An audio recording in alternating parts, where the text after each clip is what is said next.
Yung mga idol, kumusta? Ang mga maiinit na balita at kaganapan sa social media. Pag-usapan natin yan mga idol. So sa isa nga pong live video ni Francis Leo Marcos ay nagpakita ito ng limpak-limpak na pera. Sobrang dami talaga nito at ang iba ay nagkalat na nga lang sa sahig. Pero ayon sa kanya ay ang pera na yun ay hindi lang sa kanila, kundi ibibigay ito sa isang charity. Pahingi naman ako idol. At may birada din siya sa kanyang mga bashers. So panoorin natin ang video clip na ito. Ito. Grabe. Kaya may lamig.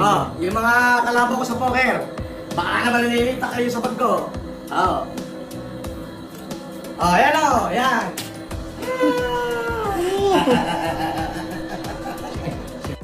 Kuya Dong, pulot Kuya Dong.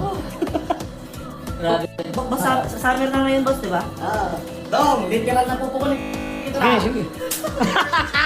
Take two, hindi nakita. Hindi nakita. Hindi nakita, take two. Take two. Wala magbubulsa. Patay ko kayo.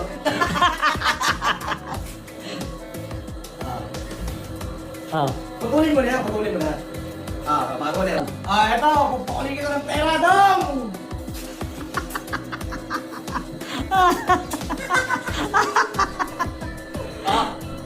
Ito Ay. na, huwag ka magbulsa. This money is not for my personal use.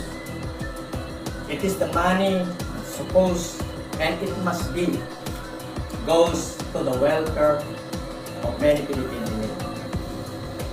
Salamat. Yes. At sabi ng mga basher, umaasa daw ako sa social media. Sabi ng mga basher, yun na raw pinaghahanap buhayan ko. Ako po ay nalulungkot sabihin na ang laki po pala ng kinikita ko sa social media.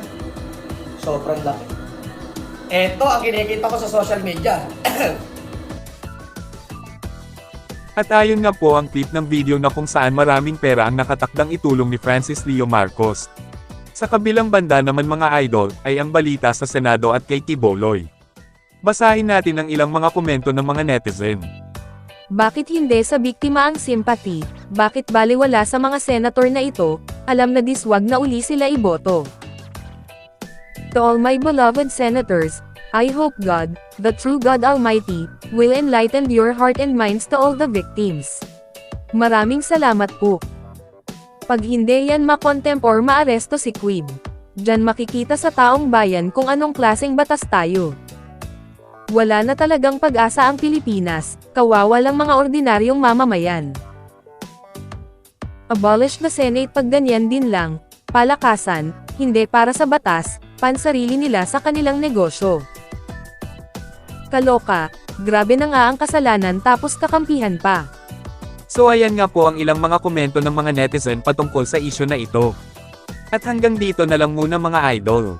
Maraming salamat po.